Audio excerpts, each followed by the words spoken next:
किसी को भी 2025 में अपना कोई स्टार्टअप जी। शुरू करना है, आपको आपका विजन आपके टीम को देना पड़ेगा। आपको अपनी टीम को वाकई अपना टीम समझना पड़ेगा। ऐसा नहीं है कि आप कोई बिजनेस लेकर आई हैं और आप अपनी बाकी टीम मेंबर से छुपा रही हैं। स्टार्टअप सिर्फ इस वजह से फेल हो जाता है कि वो बंदे बहुत हायर कर लेते हैं या फिर उसके पीछे एक प्रॉपर प्लानिंग होती है। मिस्टर एक्स ने ये काम स्टार्ट किया था और वो जी रातों रात उसके पास काम बहुत अच्छा है और उसने 150 बंदों की टीम भी हायर कर ली और वो बेनिफिट्स भी दे रहा है, वो टूर्स भी करवा रहा है। अगर लक ने उसका साथ दे दिया, हरगिज़ मतलब नहीं कि वो आपका भी लक साथ देगी। आपकी प्लानिंग, आपकी एग्जीक्यूशन, आपके फाइनेंशियल्स उससे डिफरेंट होते हैं। जितनी फ्लेक्सिबिलिटी होगी उतना आपका एम्प्लॉय आपके साथ लॉयल होगा। आप पॉलिसीज की आड़ में अपने एम्प्लॉयज़ के साथ जाती नहीं कर सकते। आई बिलीव अगर एम्प्लॉय को फील हो रहा है कि वो भी वैल्यूड है, वो भी वर्क लाइफ बैलेंस उसको मिल रहा है, वो भी इक्वली ग्रो कर रहा है, उसको भी इक्वली एम्पैथी मिल रही है कंपनी के साइड से, तो मेरा ख्याल है वो भी उस कंपनी को छोड़ के कभी नहीं जाता।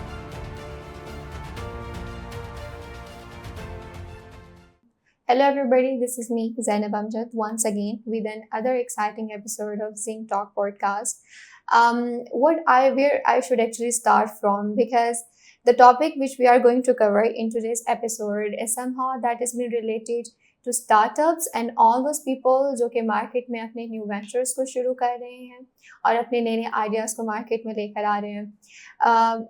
What I observed so far कि किसी भी आइडिया को सोचना बहुत आसान होता है, उसके एग्जीक्यूशन करना और उसको प्रैक्टिकल एक्शन में लेके आना is definitely time consuming process. कुछ इसी तरह के डिटेल हम डिस्कस करेंगे हम अपने आज के गेस्ट के साथ। और इससे पहले कि मैं गेस्ट का इंट्रोडक्शन करवाऊँ आप सबके साथ, I just wanted to tell you guys that she has been working in the market from last more than 10 years. She has been participating in number of platforms. She has been invited as guest speaker in number of platforms जिनके बारे में वो खुद हमें बताएंगी. So guys, we are having Aksa Durrani with us, who has currently been working as HR manager at Nucleus. Hello Aksa. Hello, अस्सलाम वालेकुम, कैसी हैं आप? वालेकुम सलाम, मैं बिल्कुल ठीक हूँ. First of all, I wanted to compliment that you are looking amazing today. Thank you so and much. thank you so much for making time for us. I hope you will be having an amazing experience over here. Exactly, and thank you so much for having me. Thank you. अक्सर आपसे शुरू करते हैं, topic पे बाद में चलते हैं, लेकिन उससे पहले I would love to know about you कि आपने अपने करियर का आगाज़ कहाँ से किया, what inspires you to choose HR and all the fields you have been like working so far, what's the inspiration behind it? Alright, so HR का career मैंने 2019 में स्टार्ट किया। काम तो मैं उससे पहले भी बहुत टाइम से करी थी, लेकिन 2019 में MBA कंप्लीट करने के बाद, specially MBA in HR, I thought जैसी मेरी पर्सनैलिटी है, I am very much kind of extrovert, so I think कि मुझे इसमें जाना चाहिए। सो बस तब से लेकर तब स्टार्ट हुआ था और आज का दिन है, I am totally into HR और HR में ही काम कर रही हूँ। जो मेरा मेजर एक्सपीरियंस रहा है वो स्टार्टअप्स के साथ रहा है। स्टार्टअप्स को मैंने बिल्ड किया है, स्टार्टअप्स की टीम स्टार्ट की है और yeah. Why did you choose startups to start your career? Like there are so many companies working out there in the market. You know what, अक्सर मुझे सुनने को मिलता है, बल्कि मैं खुद भी इस चीज़ पे यकीन रखती हूँ अक्सर, कि नौकरियाँ कम हैं मार्केट में, लोगों के पास रोज़गार के जो मौके हैं वो बहुत कम हैं, लेकिन वे वहीं पे ये भी सोचती हूँ कि मार्केट में जॉब्स हैं भी तो कंपनीज भी बहुत हैं। अब वो जॉब्स मिल क्यों नहीं रही? क्या स्टार्टअप्स बहुत ज़्यादा आगे हैं, फ्लक्चुएशन बहुत ज़्यादा हो गई है? What's exactly happening in the market? क्या कहना चाहेंगे? सबसे पहले तो मैं इस चीज़ से अग्री नहीं करूँगी कि जॉब्स नहीं हैं। अच्छा, जॉब्स तो माशाल्लाह काफ़ी सारी हैं, right person for the right job नहीं है। Okay, perfect. और रही बात स्टार्टअप्स की, आई think this is a very good step कि लोग स्टार्टअप स्टार्ट कर रहे हैं, specially in the field of IT। काम हमारे पास बहुत आ रहा है, लेकिन जो प्रॉब्लम जहाँ पे आ रही है कि हमसे ये आइडेंटिफाई नहीं हो रहा कि ये राइट पर्सन इस राइट जॉब के लिए है या नहीं। अच्छा। और यहाँ पे जो हम सबसे बड़ी मिस्टेक करते हैं ना, कि अगर ये राइट पर्सन इंटरनेशनली काम को नहीं सही कन्वे कर रहा तो वो मार्केट में पाकिस्तान का नाम या जितने स्टार्टअप्स हैं उनका नाम बहुत ज़्यादा ख़राब होता है। और वहाँ पर फिर मेन कॉज स्टार्ट होती है, जिनकी वजह से स्टार्टअप्स फेल भी होते हैं या आगे प्रॉपर हमें काम सही नहीं आ रहा होता। तो मेरा ख्याल है इस सिलसिले की जो सबसे इम्पॉर्टेंट चीज़ है ना, वो है कि आपने राइट पर्सन को किस तरह आइडेंटिफाई करना है। या हमारे पास रिसोर्सेज हैं, और मल्टीपल कंपनीज उन्हें किस तरह रिटेन कर रही हैं, सैलरीज अच्छा पे कर रही हैं, कल्चर बहुत ज़्यादा अच्छा बना है, जैसे मैंने आपका ऑफिस देखा माशाल्लाह, Thank टू you. Good, Thank you. You are welcome. It's a credit that all goes to Merch Stack. I really wanted to mention that out. ज़बरदस्त। तो आजकल मेरा ख्याल है ये चीज़ बहुत ज़रूरी हो गई है कि हमें कल्चर अच्छा रखना पड़ता है और हमें ऑफिस को बहुत ज़्यादा अच्छा बनाना पड़ता है। तो मेरा ख्याल है ये बहुत एक इम्पॉर्टेंट चीज़ है और ये बहुत पॉजिटिव चीज़ भी है कि सदियों से हम उस कल्चर का पार्ट हैं जहाँ पर एक सेठ है और लोग मजबूरी में काम कर रहे हैं और लोग जो है वो एक्सप्लॉइट हो रहे हैं। तो मेरा ख्याल है आईटी ने इस चीज़ में बहुत अच्छा रोल प्ले किया है कि एटलीस्ट अब एम्प्लॉय और एम्प्लॉयर सेम लेवल पर है, मतलब इस वाले पॉइंट पे एम्प्लॉय की भी रिस्पेक्ट है और एम्प्लॉयर एम्प्लॉय को वो सारी चीज़ें दे रहा है जो वो एक्चुअल में डिजर्व करता है, जो कि बदकिस्मती से सेट साइड पे नहीं है। सो आई थिंक ये काफ़ी अच्छा सेटअप जो है वो स्टार्ट हुआ है पाकिस्तान में और अल्लाह करे कि आगे इसी तरह ग्रो हो इंशाल्लाह। अच्छा, इनिशियल क्वेश्चन ये था कि आपने स्टार्टअप्स को क्यों चूज़ किया खुद के करियर के लिए? ऑलराइट, मैंने स्टार्टअप्स को इसीलिए चूज़ किया कि कंपनी को ज़ीरो से स्टार्ट करना एक काफ़ी मतलब एक अट्रैक्टिव था मेरे लिए कि मतलब एक कंपनी के पास प्रोजेक्ट्स तो आ रहे हैं लेकिन स्टार्टअप लेवल पे किसी को हायर करना एक बहुत एक्स्ट्रा एफर्ट मांगता है आपसे। एक कंपनी स्टेबल है, वहाँ का एचआर आपको कर रहा है कि भी आप आओ हमारे पास काम करो, वो कंपैरेटिवली इजी है एज कम्पेयर टू अगर आपका एक स्टार्टअप है, ठीक है, जहाँ आपके पास ना तो बेनिफिट्स हैं, जहाँ ना तो आपके पास इतनी अट्रैक्टिव सैलरी का जो कि एक स्टेबल कंपनी के पास है। तो मेरा ख्याल है इस चीज़ को मैंने एक चैलेंज के तौर पे एक्सेप्ट किया कि स्टार्टअप्स के साथ काम करते हैं, जो कि समहाउ बहुत अच्छा रहा मेरा एक्सपीरियंस। बल्कि मैं भी आपको बता रही थी जो मेरी कंपनी थी ब्लैक होल, वो जो हॉट टाउन में थी और काफ़ी हमारा अच्छा एक्सपीरियंस रहा था। उस टाइम पे ब्लॉकचेन था, क्रिप्टो था, एनीवेज वो तो ओवरऑल ही ब्लॉकचेन को हिट हुई थी जिसकी वजह से काफ़ी ज़्यादा लॉस हुआ, बट ओवरऑल एक्सपीरियंस काफ़ी अच्छा था। एक स्टार्टअप को खड़ा करना, उनके लिए पॉलिसीज़ बनाना, उनके लिए बेनिफिट्स को बनाना और देन एम्प्लॉय को वहाँ रिटेन करना, वो एक चैलेंजिंग पार्ट था। सो दैट्स व्हाई मैंने इस चीज़ को चूज़ किया। That's really great to know, Aksa. If we talk about startups, तो आप क्या encourage करोगे कि किसी भी youth को या किसी भी young generation को startup क्यों join करना चाहिए? Alright, स्टार्टअप इसीलिए ज्वाइन करना चाहिए किसी भी डेवलपर को, क्योंकि हम आईटी से बिलोंग करते हैं, किसी भी डेवलपर को इसीलिए करना चाहिए क्योंकि मुझे लगता है कि वो अपनी स्किल सेट के थ्रू उस कंपनी के लिए काफ़ी फ्रूटफुल हो सकता है। ठीक है, क्योंकि आजकल मैंने काफ़ी लोगों को देखा है कि वो को वर्किंग स्पेस पे बैठ जाते हैं, अपने ही 4-5 लोगों की टीम बना लेते हैं या कोई बिजनेस डेवलपमेंट का एक रिसोर्स रख लेते हैं। उनके अंदर जो स्ट्रगल होती है ना, या उनके अंदर जो वो एक जिसे आप कहते हैं हुब होती है, वो ज़्यादा होती है एज़ कम्पेयर टू जिनकी कंपनी स्टैब्लिश हो चुकी हैं या जो मार्केट में 10-10 साल लगा चुके हैं। तो मेरा ख्याल है कि अगर डेवलपर्स उस स्टेज पे किसी कंपनी को सपोर्ट करते हैं, बेशक पार्ट टाइम कर लें, बेशक कुछ आवर्स दे के कर लें या बेशक फुल टाइम भी कर लें, तो मेरा ख्याल है वहाँ पर वो कंपनी फिर ज़्यादा आपकी एहसानमंद होती है या वो ज़्यादा उस चीज़ का रिगार्ड करती है। इस बंदे ने मुझे इस टाइम में मेरा साथ दिया है। मतलब मेरी अपनी कंपनी की एग्जाम्पल है कि वी आर वर्किंग सिंस 2018 और उन्होंने भी बिल्कुल ऐसे थोड़े लोगों से स्टार्ट किया था, माशाल्लाह आज इतना हेड काउंट इंक्रीज हो गया, काम माशाल्लाह इतना अच्छा आ रहा है। तो I think it's all about कि आप अपनी टीम स्टार्ट किस तरह करते हैं या आपके साथ जो लोग हैं वो आपके साथ लॉयल कितना है। तो मेरा ख्याल है ये रिस्क तो लेना बहुत ज़रूरी है। जो बेस लाइन है, अगर हम किसी भी आइडिया की या किसी भी स्टार्टअप की, B it IT, B it digital agency, B it any kind of a market industry, वो अपनी बेस लाइन कहाँ से शुरू कर सकते हैं?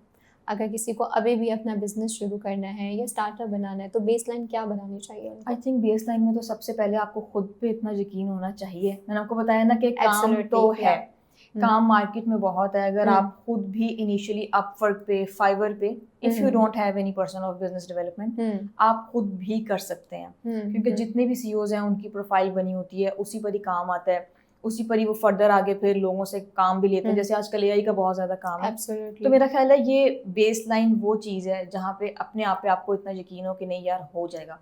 शुरू में आप फेल भी होंगे, जैसे आपने भी खुद कहा कि स्टार्टअप फेल भी होते हैं, उसके पीछे भी मल्टीपल रीजंस हैं, लेकिन सबसे पहले आपको इस चीज़ का आइडिया हो कि यार आप ये चीज़ कर सकते हो। इनिशियली अगर आप अकेले काम कर रहे हो, आप अपवर्क से काम लेकर आओ, आप किसी एक डेवलपर को हायर कर लो, आप किसी एक डिज़ाइनर को हायर कर लो, तो वो जो पहला स्टेप होता है ना, सिर्फ वो डिफिकल्ट होता है। उसके बाद जब आपको उस काम की बेस पर अगर आपने वो अच्छा किया और अगर आपको वो रिकमेंड कर देते हैं फर्दर अपने किसी टीम में मेंबर को या फर्दर अपने किसी फ्रेंड को, तो वहाँ से काम आपके पास बहुत अच्छा आता है। तो जो पहला की फैक्टर है ना, ये क्या, जो आपके पास पहला प्रोजेक्ट आया उसको आप बहुत दिलो जान से करें, क्योंकि अगर आप उसको सही दिल से करेंगे ना तो उसी की बेस पे फर्दर आएगा, देन आप फर्दर लोग हायर करोगे, देन आपकी टीम इसी तरह एक्सपैंड होती रहती है। मेरा ख्याल है वो जो कमिटमेंट है ना, क्योंकि मुझे ऐसा लगता है बीइंग नेचर कि हम लोगों में थोड़ी सी ना कमिटमेंट काफी ज्यादा हम लोग लैक कर रहे हैं। अच्छा। मतलब हम लोग कमिटमेंट करते हैं लेकिन हम उसको वैल्यू नहीं करते। अच्छा। आप भी इस चीज को अंडरस्टैंड करते होंगे कि हम रिसोर्स कह रहे हैं, मैं इंटरव्यू के लिए आ रहा हूँ लेकिन 11th आवर कोई इमरजेंसी हो गई है, बट आई बिलीव कि कमिटमेंट बहुत इंपॉर्टेंट फैक्टर है इस चीज का। I completely agree. और अभी जब आप ये सब बयान कर रही थी तो what I get and what I understand कि अगर किसी को भी 2025 में अपना कोई स्टार्टअप शुरू करना है, इनफैक्ट छोटा भी आइडिया अगर लेकर आना है, कुछ क्लोथिंग ब्रांड भी शुरू करना है, शॉपिफाई पे कुछ शुरू करना है, आपको आपका विजन आपके टीम को देना पड़ेगा। बिल्कुल, लाइक आपको बेसलाइन आपके विजन से आगे लेकर चलना। और मैं इसी बात को सेकंड करूंगी, आपने कहा ना अपनी टीम को अपना विजन बताना पड़ेगा। आपको अपनी टीम को वाकई अपना टीम समझना पड़ेगा। ऐसा नहीं है कि आप कोई बिजनेस लेकर आई हैं और आप अपनी बाकी टीम मेंबर से छुपा रही हैं, इसको ना पता चल जाए मेरा प्रॉफिट कितना है, इसको ना पता चल जाए। मेरा ख्याल है वो टाइम होता है जब आपको अपनी टीम को ओपन कम्युनिकेशन, आपको अपनी टीम को एतमाद में लेना है, आपको बताना है कि ठीक है आज हम ये वाला प्रॉफिट इक्वली डिस्ट्रीब्यूट करेंगे तो कल को जितने रेवेन्यूज आएंगे उनमें भी हम लोग इसी तरह इक्वली लेके चलेंगे। होता क्या है कि हम लोग वो चीजें छुपा रहे होते हैं, ट्रस्ट का इशू आता है, मल्टीपल चीजें उसमें लैग हो रही होती हैं, वो फिर वहां पे काम खराब हो जाता है। तो मेरा ख्याल है आपने बिल्कुल अच्छी बात की है कि टीम को अपना विजन बताना है, आज हम इधर हैं कल को हम कहाँ होंगे। एब्सोल्युटली। तो अगर हम इसी कम्युनिकेशन को आगे बढ़ाएं तो अक्सर what do you think, market में इतना अर्सा काम करने के बाद जो आपने ऑब्जर्व किया, मैं आपका पर्सपेक्टिव जानना चाहूँगी, व्हाट डू यू थिंक कि स्टार्टअप्स क्यों फेल हो जाते हैं? अच्छा, इसमें सबसे जो इम्पोर्टेंट रीज़न होती है ना कि बल्क में हायरिंग कर लेते हैं। मैं इनिशियली अच्छा, मैं कंपनी में थी इन 2022, तो मैं वहाँ पर गई हूँ और उन्होंने बल्क में हायरिंग स्टार्ट कर दी है। रीज़न समझ नहीं आ रही, प्रोडक्ट कंपनी उनकी नहीं थी, प्रोजेक्ट बेस्ड थी। अब HR को अगेन वही बात जो भी आपने की, एतमाद में नहीं लिया। अच्छा, क्या प्रोजेक्ट्स आ रहे हैं, अच्छा, हमें भी तो पता चले, बस नहीं आप 10 डिज़ाइनर्स हायर करें, 10 QAs क्यों हायर करें, कोई आता पता ही नहीं है, पता ही कुछ नहीं है, आइडिया ही नहीं कि आप एग्जीक्यूशन क्यों करवाना चाह रहे हैं। एग्जैक्टली, आप कम से कम अपनी जो कोर टीम है आप उसको तो एतमाद में लें। तो इसी तरह हुआ, हम लोगों ने मल्टीपल डेवलपर्स हायर किए, QAs हायर किए, डिजाइनर्स हायर किए, and you know what, right after 2 months 3 months उन्होंने 75% of the team lay off कर दी। Okay, that's unfortunate. एग्जैक्टली, इसमें आपने अपना नुकसान नहीं किया। जी, बिल्कुल। हम जो किसी रिसोर्स को किसी कंपनी से लेकर आ रहे हैं, बिल्कुल, हमने उसका नुकसान किया है। वो किसी जगह पर बिल्कुल सही बैठा हुआ था, काम कर रहा था, हमने उसको अपनी कंपनी का विजन बताया कि भाई वी आर 100+, हमारे पास ये प्रोजेक्ट्स हैं, हम दुबई में काम कर रहे हैं, हम UK में काम कर रहे हैं, but right after 2 months and they were like कि आपने हमें हायर किया था। उधर तो सारी ब्लेमिंग HR पे आ गई, लेकिन आपने अपना विजन नहीं बताया, आपने अपना मिशन नहीं बताया कि आपने स्ट्रेटेजिकली प्लान नहीं किया, प्लानिंग नहीं थी आपकी, वहां पर प्लानिंग में बहुत ज्यादा लैग आ रहा था। बट हमें क्या पता फ्यूचर में जरूरत पड़ जाए, हमें फ्यूचर में हमारे पास प्रोजेक्ट आ जाएं तो हमारे पास एटलीस्ट रिसोर्स हो। नो, ठीक है, आप एक रिसोर्स प्लान B पे रख सकते हैं, 2 रख सकते हैं, लेकिन 100 तो नहीं रख सकते हैं। एब्सोल्युटली, एटलीस्ट एक प्रॉपर आपकी एक वो क्या कहते हैं प्लानिंग होती है कि एक हमारे पास प्रोजेक्ट आया, 2 डेवलपर्स रिक्वायर्ड हैं, एक डिजाइनर रिक्वायर्ड है, एक QA रिक्वायर्ड है, एक BA रिक्वायर्ड है, दैट्स इट। और आप उस एक प्रोजेक्ट के अगेंस्ट आप 20-20 लोग हायर कर रहे हो, तो मेरा ख्याल है ये बहुत ज्यादा ज्यादती है। This is too much unfair. Lack of planning, strategic planning, lack of financial understanding कि फाइनेंस भी मैनेज कैसे और सबसे ज्यादा इंपॉर्टेंट जो चीज है, इसने अपनी बिजनेस डेवलपमेंट की टीम पर फोकस ही नहीं किया होता। अच्छा, एक ही चीज पे रिलाई किया होता है। फॉर एग्जांपल अपवर्क पे रिलाई किया है। आजकल कंपनीज क्या कर रही हैं, Upwork, Fiverr, LinkedIn sales navigation, SDRs के थ्रू, कॉल्स के थ्रू बिजनेस लेकर आ रहे हैं। अच्छा, ईमेल मार्केटिंग के थ्रू बिजनेस आ रहा है। आप लोग चैनल्स तो मल्टीपल अडेप्ट करें ना, एक चैनल के सहारे आप बैठे हैं, अगर वो ही खत्म हो गया तो बाकी क्या। आउटग्रो करने के लिए आपको मल्टीपल प्लेटफॉर्म्स को टच करना पड़ता है। लेकिन ये चीज अब आजकल के CEO के माइंड में बहुत पॉजिटिवली आई हुई है, जो आजकल के नए CEOs हैं, यंग CEOs हैं, कि किसी एक चैनल पर रिलाई नहीं करना। सबसे पहले अपनी बिजनेस डेवलपमेंट की टीम को स्ट्रांग बनाना है। अगर वो स्ट्रांग है, वो प्रोजेक्ट्स लेकर आएगी, उसके बाद आपकी HR की टीम स्ट्रांग होनी चाहिए। व्हाट इफ अगर उन्हें 15 दिन में बंदा चाहिए, लोग मिल जाते हैं। ठीक है, तो आपकी HR की टीम और उनकी कोऑर्डिनेशन इतनी स्ट्रांग हो कि आपको 15 दिन में या 1 महीने में रिसोर्स मिल जाए, रिसोर्स तो मिल जाता है, मतलब पाकिस्तान में माशाल्लाह बहुत टैलेंट है, स्पेशली लाहौर में। तो आई थिंक मेन जो इम्पोर्टेंट उसका फैक्टर है ना कि आपकी बिजनेस डेवलपमेंट की टीम स्ट्रांग हो, बिजनेस लाने के चैनल्स आपके मल्टीपल्स होने चाहिए, एक पे रिलाई नहीं करना चाहिए, और यही वजह है कि जिसकी वजह से फेल हो जाते हैं। And you know, there is this role in the market, HR's business partner. Like they can also put some effort into bringing business within a company. This is just one thing जो मुझे लगता है कि एक information हमें share कर सकते हैं। बिल्कुल, और you know बिजनेस से better एसोसिएट होते हैं ना, बिल्कुल बिजनेस के मतलब पता होता है सारी चीजों का कि बिजनेस कहाँ से आ रहा है, कैसे आ रहा है, क्या उसके बेनिफिट्स हो सकते हैं। तो I think this is the important. बिल्कुल। अच्छा, but when we discuss about the startup right now, तो हमने बात की फाइनेंशियल प्लानिंग की। तो आपको क्या लगता है कि स्टार्टअप सिर्फ इस वजह से फेल हो जाता है कि वो बंदे बहुत हायर कर लेते हैं, या फिर उसके पीछे एक प्रॉपर प्लानिंग होती है, फाइनेंशियल प्लानिंग की कमी होती है, या पुअर एग्जीक्यूशन होती है, या सिर्फ कॉपी करने वाला भी एक चक्कर है हमारे पाकिस्तान में बहुत ज़्यादा। मेरे दोस्त ने काम शुरू किया तो मैं भी शुरू कर लेता हूँ, वो कर सकता है मैं भी कर सकता हूँ, ठीक है? तो व्हाट अबाउट दैट? ऐसा ही है, हम यहाँ पे ना बहुत ज़्यादा कॉपी करते हैं जस्ट बिकॉज के मिस्टर एक्स ने ये काम स्टार्ट किया था और वो जी रातों रात उसके पास काम बहुत अच्छा है, या उसने 150 बंदों की टीम भी हायर कर ली, और वो बेनिफिट्स भी दे रहा है, वो टूर्स भी करवा रहा है। मतलब बहुत डिफरेंस है उसकी अप्रोच में और आपकी अप्रोच में। अगर लक ने उसका साथ दे दिया, हरगिज़ ये मतलब नहीं कि वो आपका भी लक साथ देगी। आपकी प्लानिंग, आपकी एग्जीक्यूशन, आपके फाइनेंशियल्स उससे डिफरेंट होते हैं। हमें अपने फाइनेंशियल्स को प्लान बी के तौर पे रखने ही रखने हैं। आपके पास मिनिमम 1-2 महीनों की सैलरीज हैं स्टाफ की। ऐसे तो नहीं कि आप बिल्कुल ही प्रोजेक्ट पे रिलाई कर रहे हो, प्रोजेक्ट की पेमेंट नहीं आएगी, आप क्या करोगे? सेल्स डिले करोगे। तो यहाँ पर आके फिर जो that's unfair. If somebody is going for salary delay, that is going to be very unfair. वो फिर क्या होगा? वो ना काम में दिल लगाएगा, वो फिर आपको छोड़ के भी चला जाएगा, फिर आपको न्यू हायरिंग करनी पड़ेगी, फिर से जीरो से आपका सेटअप स्टार्ट हो रहा है। तो वहाँ पर ना मेरा ख्याल है कि सारी प्लानिंग CEOs को, COOs को और CFOs को HR के साथ बैठ के बनानी चाहिए कि ये हमारा विजन है, यहाँ पर आज हम खड़े हैं, ये हमारा प्लान है। बिजनेस डेवलपमेंट की टीम बताएगी कितने प्रोजेक्ट्स पाइपलाइन में हैं, उनके अगेंस्ट हमें कितने रिसोर्स चाहिए हो सकते हैं, अच्छा, और उसके बाद हमारा प्रोजेक्ट कहाँ जाएगा। और जस्ट वो बिजनेस डेवलपमेंट का हेड किसी एक उस पर तो नहीं रिलाई करा, मल्टीपल होने चाहिए। तो मेरा ख्याल है तभी आपकी चेन अच्छी चलती है, वरना फिर अगेन वो वहीं पर भी टूट जाती है। ये बड़ी अच्छी आपने इन्फॉर्मेशन शेयर की है अक्सा। तो लेट्स से कि XYZ ने कंपनी शुरू करनी है खुद की, चलें सॉफ्टवेयर हाउस से शुरू करवा लेते हैं अभी पॉडकास्ट पे बैठे बैठे। सबसे पहले हायरिंग में सबसे पहले उसको किसको हायर करना चाहिए बीटी? सबसे पहले business development. What about HRs? HRs तो आप यकीन करें, अगर आपके पास प्रोजेक्ट आना स्टार्ट हुए हैं ना तो HRs मिल जाते हैं, और HRs के बाद फर्दर टीम बन जाती है। ट्रस्ट मी, वो इतना बड़ा इशू नहीं है, क्योंकि बिजनेस डेवलपमेंट भी बिडिंग करेगा या लोगों को अप्रोच करेगा, प्रोजेक्ट्स आएंगे, काम वो लेकर टाइम लगता है, उसमें टाइम लगेगा, ठीक है। वो लेकर आएगा तो देन फिर मतलब आप समझें कि जो किसी भी बिजनेस की बेस है ना, वो बिजनेस डेवलपमेंट, वो बेस तो एक दफा स्ट्रांग हो, आपकी टीम तो स्ट्रांग हो, आप जूनियर्स बिठा दें, आप इंटर्न्स बिठा दें अंडर एक हेड कि वो सबको ट्रेन कर रहा है कि किस तरह आपने मैसेज ड्रॉप करनी है, किस तरह आपने ईमेल मार्केटिंग करनी है। क्योंकि ईमेल मार्केटिंग का भी साइकिल होता है ना कि आपको 1 क्वार्टर में एक आधा कोई हैवी प्रोजेक्ट आता है, आप पे आपको रैपिडली आते हैं, लिंक्डइन पे आपको अच्छा रिस्पांस आ जाता है। तो मेरा ख्याल है ये प्रॉपर एक फुल फ्लेज साइकिल है, वो अगर फुलफिल होगा तो उसके बाद बाकी स्टेप आपका कंपैरेटिवली इजी होगा। What do you think, Aksa? Like, what possibly be those small changes that leaders can implement to bring out positive people experience in their company?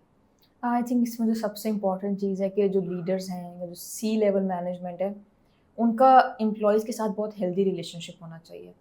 मैंने आपको भी थोड़ी देर पहले कहा कि अब वो वक्त गया जिसमें अब सेट कल्चर जो होगा, क्योंकि आजकल जेनजी के बच्चे हैं, इनके लिए वो माइंडसेट अडेप्ट करना थोड़ा सा डिफरेंट होता है कि हम लोगों ने नहीं करना। मतलब वो लोग स्ट्रेट अवे कह देते हैं कि ठीक है हम काम कर रहे हैं, आप हमें सैलरी दे रहे हैं, दैट्स इट, इससे ज़्यादा हम क्यों आपकी सुने या क्यों हम ओवर टाइम लगाएं। They prefer work life balance. तो I think this is the point जहाँ पे लीडर्स को अपने टीम मेंबर्स के साथ इस तरह का रिलेशन बनाना है जहाँ पर वो अपनी बातें या अपने प्रॉब्लम्स, ओपन डोर पॉलिसी होनी चाहिए काइंड ऑफ, कि जहाँ जाके वो बता सकें, उनको हेजिटेट नहीं करना चाहिए कि मुझे ये चीज़ ट्रिगर कर रही है, या मुझे इस रिसोर्स से कोई प्रॉब्लम है, या मुझे कंपनी की कोई पॉलिसी से इशू है। मतलब जिस तरह मैंने एक सेट कंपनी में ही काम किया हुआ था, वहाँ पे रूल्स बने हुए हैं, और आई अज्यूम के रूल्स इंसानों के लिए होते हैं जो कि टूट भी सकते हैं, जरूरी नहीं है कि वो हार्ड एंड फास्ट हैं, बट फ्लेक्सिबल होना चाहिए चीज़ों में। Change management, changes, adaptation, exactly, जितनी फ्लेक्सिबिलिटी होगी उतना आपका एम्प्लॉय आपके साथ लॉयल होगा। आप पॉलिसीज की आड़ में अपने एम्प्लॉयज के साथ ज्यादती नहीं कर सकते आई बिलीव, जस्ट बिकॉज के स्टेट किसी चीज़ को इम्प्लीमेंट नहीं करना चाह रहा, जो कि हमारे इधर आईटी में काफ़ी कल्चर अब बहुत पॉजिटिव हो गया कि वो बहुत फ्रेंडली हैं, इवेंट्स भी हो रहे हैं, लोग very safe place for everybody, exactly, specially for females. तो मेरा ख्याल है ये चीज़ है जो कि एक कल्चर को मजीद हेल्दी बना सकते हैं। You just mentioned Gen Z, so if we talk about Gen Z, it's a lovely topic to talk about, because it's not only like hype in the market. Everybody love to talk about Gen Zs, about their work ethics and their personality traits. So Gen Zs की एक demand जो है वो hybrid model की बहुत ज़्यादा market में. So what do you think? Is hybrid model is suitable for the Pakistani companies? So what do you say about it? I think market में जितनी चेंजिंग आती हैं उसको एट द एंड तो अपनाना ही होता है. अगर हम उसको नहीं अपनाएंगे तो फिर हम आउटडेटेड हो जाएंगे, या हमें चीज़ों के साथ रहना पड़ता है अपडेट. अब जब से कोविड गया है ये वाली चीज़ आई हुई है. उससे पहले ऑन साइट रोल होते थे, सब ऑफिस जाते थे. कोविड ने इस चीज़ को इंट्रोड्यूस करवा दी है. यूनिवर्सिटीज़ भी हाइब्रिड हो रही हैं, वर्क मॉडल्स भी हाइब्रिड जा रहे हैं. तो मेरा ख्याल है अगर आपको अपनी टीम पे ट्रस्ट करना है ना, मैं कभी भी इस चीज़ की सपोर्ट नहीं करूँगी कि आप उनके सिस्टम पे डॉक्टर टाइम लगाएं और आप उनकी स्क्रीनिंग करें, आप उनकी मॉनिटरिंग करें. नो, ट्रस्ट फैक्टर आपको रखना ही रखना है. हमारी अपनी कंपनी में हमारा हाइब्रिड मॉडल है कुछ रिसोर्सेज के लिए, बट ये है कि हमारा वो ट्रस्ट की बेस पे चल रहा है. हम ना उन्हें कॉल करते हैं काम कर रहे हो नहीं कर रहे हो, ना डॉक्टर टाइम लगाया है, ना स्क्रीन मॉनिटरिंग हो रही है. Then how you guys are managing it? Like how you guys are identifying the possible performance gaps, task deadline gaps? How you guys are monitoring it? मेरा ख्याल है जहाँ पर आप अपने एम्प्लॉय को ओनरशिप दे देते हैं ना किसी चीज़ की, वहाँ पर ये चीज़ नहीं आती. क्योंकि at the end we all are humans.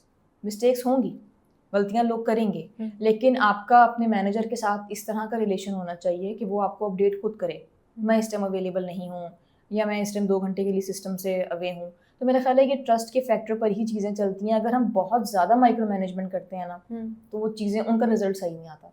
Again मैंने आपको जेन ज़ी की बात की, तो आई थिंक दे नो कि उन्हें अपना फोकस कहाँ रखना है, किस जगह पे रखना है. और अगेन ट्रस्ट तो आपको हर सूरत करना ही करना पड़ेगा. तो जहाँ पर आप ट्रस्ट नहीं करेंगे वहाँ पर फिर ये चीज़ें आएंगी और आपका अपने ही एम्प्लॉय के साथ रिलेशन ख़राब होगा. माइक्रो मैनेजमेंट सबसे इसमें जो है ना बहुत नेगेटिव फैक्टर है, उसको रिमूव कर देना चाहिए.